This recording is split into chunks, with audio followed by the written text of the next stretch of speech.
Bonjour à toutes et à tous. Ce dimanche 15 décembre 2024 à 10h01 du matin aura lieu la prochaine pleine lune.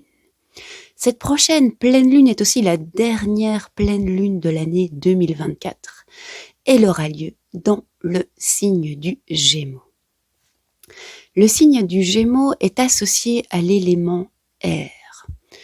C'est la première idée, je vais dire négative, qui vient à l'esprit quand on pense aux Gémeaux, c'est une personne qui a l'esprit ou le cerveau comme un petit écureuil en fait, qui court partout. C'est un cerveau qui n'arrête pas de penser, qui s'intéresse à tout, ce qui est en fait génial, qui est très curieux, mais qui a du mal à rester focus sur une chose ou qui va facilement tomber dans des états anxieux. En fait, avec l'esprit qui court tellement partout et les personnes se sentent assaillies par leurs pensées, en fait. Assaillies par leur manière de réfléchir, par leur manière de voir le monde, par leurs pensées. Bon, ça c'était un petit mot sur le Gémeaux. Je voulais revenir un petit peu en arrière avec la dernière nouvelle lune, où je vous avais dit que Mercure était rétrograde. Au moment où je filme cette vidéo, Mercure est toujours rétrograde, mais au moment de la pleine lune, Mercure ne sera plus rétrograde. Et Mercure rétrograde, c'est associé souvent à un retour en arrière, à un moment de réflexion, et sinon dans le concret, beaucoup de problèmes, de communication, que ce soit entre les personnes ou bien vos mails qui tout à coup ne fonctionnent plus. C'est juste un petit exemple comme ça. Si vous avez observé ça, vous pouvez dire « c'est la faute à Mercure rétrograde ». On a aussi, depuis le 6 décembre, Mars qui est rétrograde. Mars, la planète de l'action. Donc si vous vous sentez un peu dépressif, c'est un grand mot, mais pourquoi pas dépressif ou en manque total de dynamisme. Bon, déjà, ça va avec la saison, mais c'est encore plus accentué par Mars qui est rétrograde. Mars sera rétrograde jusqu'en février 2025. Vous voyez, je viens avec beaucoup d'idées qu'on pourrait plutôt mettre dans la catégorie des idées négatives. Moi, je voulais vous demander comment vous aviez vécu ces 2 dernières semaines. Parce que franchement, autour de moi, je dois quand même avouer ou observer beaucoup de drames. Que ce soit des petits drames ou des grands drames, c'est pas dire qu'un drame est plus important que l'autre, c'est pas un jugement de valeur, mais que ce soit à une petite échelle, une grande échelle, je sais pas trop comment le dire. Beaucoup de choses très difficiles ont eu lieu ces derniers temps. Que ce soit parmi mes clients et mes clientes, que ce soit parmi mes amis, que ce soit parmi simplement des connaissances, des gens que je ne connais pas très bien, mais j'ai vu beaucoup de choses très, très, très difficiles se jouer. Beaucoup de décès de personnes, de membres de la famille, mais aussi de membres de la famille dans nos animaux de compagnie, que ce soit des décès d'animaux de compagnie de vieillesse ou même des accidents complètement dramatiques où un jeune chien perd la vie. Il y a des personnes dont la maman a fait un AVC, on a cru que c'était un AVC, finalement c'était pas un AVC, donc un drame, et puis là au-dessus un problème de communication. Je vais pas donner plein d'exemples, je veux pas dévoiler, je ne dévoile rien du tout puisque je ne dis pas à qui arrive quoi, mais si vous avez vécu quelque chose de très difficile ces 2 dernières semaines, sachez que vous n'êtes pas seul. Alors ça peut être des grands drames avec des situations extérieures. Là, ce dont je vous ai parlé, des décès, des accidents, ce sont des situations extérieures. Parfois, ce que vous pouvez aussi observer, c'est qu'en fait, autour de vous, la situation n'a pas tellement changé, ou n'est pas tellement plus grave qu'avant, ou moins chouette qu'avant, je ne sais pas, mais vous le vivez beaucoup plus difficilement, ou des choses qui avant étaient un trigger pour vous, donc je ne sais pas, quelque chose qui arrive et vous vous sentez vraiment mal, bah, vous aviez l'impression que ça allait mieux.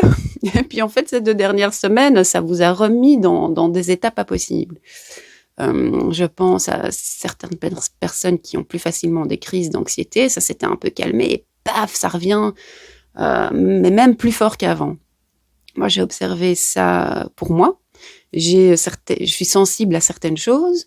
Et ça s'était calmé. Et puis ces 2 dernières semaines, j'ai l'impression d'avoir été assaillie par des trucs qui sont difficiles à vivre pour moi. Je pourrais vous en parler un peu plus longuement dans une autre vidéo en vous disant spécifiquement qui, que, quoi, dans, où. Mais ici, c'est pas le but que je vous raconte ma vie, mais c'est pour vous dire si une situation extérieure fait que c'est très difficile pour vous, que vous avez vraiment vécu un drame, ou même s'il n'y a rien à l'extérieur qui paraît tellement plus difficile que d'habitude, mais que c'est plus difficile pour vous, eh bien, pour moi, message principal, vous n'êtes pas seul. J'ai observé ça chez moi, chez plein d'autres personnes. Vous n'êtes pas seul et c'est une invitation de l'univers à aller regarder quelque chose plus en profondeur. Et je voulais profiter de cette pleine lune dans l'axe Gémeaux-Sagittaire, où le Sagittaire est vraiment venu le Sagittaire est venu en avant pour nous aider de revenir en arrière avec Mercure rétrograde et pouvoir observer, tiens, qu'est-ce qui se joue encore pour l'instant dans ma vie. Et je voulais vous inviter à réfléchir à ces 2 dernières semaines et à vous demander qu'est-ce que les drames ou les choses difficiles que vous avez vécues ou ressenties ces dernières semaines vous apprennent sur vous, sur ce dont vous avez besoin, sur ce que vous désirez, sur vos rêves. Et on va aller profiter de la pleine lune en Gémeaux, le maître de la communication et de l'esprit. Et au lieu de voir notre esprit comme un ennemi, au lieu de voir notre esprit comme ce petit écureuil agité, eh bien, profitons du fait que ce petit écureuil est agité pour qu'il vienne nous donner plein d'idées ou qu'il vienne nous aider à déterminer ce dont nous avons besoin. Et donc, je vous propose, lors de la pleine lune, de vous laisser un peu aller en état méditatif. Enfin, je ne sais pas, faites-le de la manière qui vous arrange, mais repensez à ces 2 dernières semaines, à vos difficultés, et laissez remonter à la surface 1 mot, 2 mots, 3 mots, plusieurs mots qui représenteraient vos besoins, vos désirs, vos envies. Et s'il y a plus qu'un mot, s'il y a plein de mots, connectez-vous à l'archétype du Gémeaux qui a plein d'idées. Ben, ne vous en faites pas. Si vous avez plein d'idées, le but c'est pas de choisir laquelle, c'est pas de voir laquelle est la plus importante, c'est de vraiment un peu essayer de tirer le meilleur ou d'aller chercher les bonnes informations par rapport à toutes les difficultés que vous avez vécues dernièrement. Et si ces 2 dernières semaines ont été super cool pour vous, mais tant mieux, hein. Vraiment tant mieux. Y a pas de. Moi, je vous parle de ce que j'ai observé en moi et autour de moi. Si tout a super bien été pour vous, vous pouvez quand même faire le même exercice en vous disant ces 2 dernières semaines étaient vraiment chouettes. Qu'est-ce que j'ai vraiment accepté accepter à fond, c'est pas ça que je voulais dire. Qu'est-ce que j'ai vraiment apprécié le plus? Et laisser l'archétype du Gémeaux qui a plein d'idées vous dire voilà, ça t'as aimé, tu pourrais en demander encore plus, ou comment ça pourrait être encore mieux. Donc vraiment, si ces 2 dernières semaines ont été super pour vous, tant mieux. Moi, si je regarde ces 2 dernières semaines, beaucoup de choses difficiles, beaucoup de sensibilité du passé qui sont revenus dans ma figure. Elle m'a demandé, mais enfin, qu'est-ce que l'univers me veut, quoi? Pourquoi ça revient là maintenant? Mais au-delà de ça, il y a eu aussi des choses super, super chouettes qui se sont passées ces 2 dernières semaines et c'est comme si l'univers nous donne les problèmes et les solutions en même temps. Tout ça pour dire, est-ce que j'ai pas encore vraiment fait l'exercice puisque ce truc-là, je vais le faire le jour de la pleine lune. Je vais le faire soit la nuit de samedi à dimanche, soit dimanche matin. Je verrai bien quand ça se met. Il n'y a pas de rituel de pleine lune cette fois-ci. On a bientôt le sabbat de Yule, donc qui est une version du Noël et du retour de la lumière qui arrive, et donc je mets tous mes efforts et toute mon énergie dans l'organisation de ce truc-là, et je ne fais pas de rituel de pleine lune, mais ça vous empêche pas quand même de vous poser cette question, de vous relier à l'archétype du Gémeaux qui a un mental foisonnant, qui est comme un petit écureuil qui court partout. Et au lieu de considérer ça comme des pensées qui vous assaillent et qui vous font souffrir, au lieu de considérer votre mental comme votre ennemi, considérez-le comme votre ami, comme votre allié. Et comment votre mental, si votre mental est votre allié, comment peut-il vous aider à tirer le sens des difficultés de ces 2 dernières semaines? Moi, je pose l'intention qu'il m'inspire 1 mot, 2 mots, 3 mots. Et ces mots vont être importants parce qu'ils vont donner la couleur de 2025. Alors, quand je dis ça, j'ai presque peur de dire ça parce que je me dis, oulala, ça va mettre la pression, vous allez vous mettre une pression sur mais quel mot va venir, et si ce sont des mots négatifs, est-ce que ça veut dire que 2025 va être une mauvaise année ou une bonne année? C'est juste une idée, c'est juste une intention, ne vous mettez pas la pression. Et si ces 2 dernières semaines ont été difficiles, ces difficultés vous révèlent quels sont vos vrais besoins, ce que vous désirez vraiment, et laissez l'archétype du Gémeaux vous inspirer, laissez la lumière de la pleine lune éclairer vos besoins et vos désirs.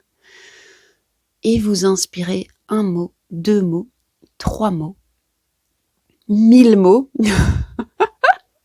Si vous êtes fort Gémeaux, il faudra parier que vous aurez plein de mots qui vont vous venir à l'esprit.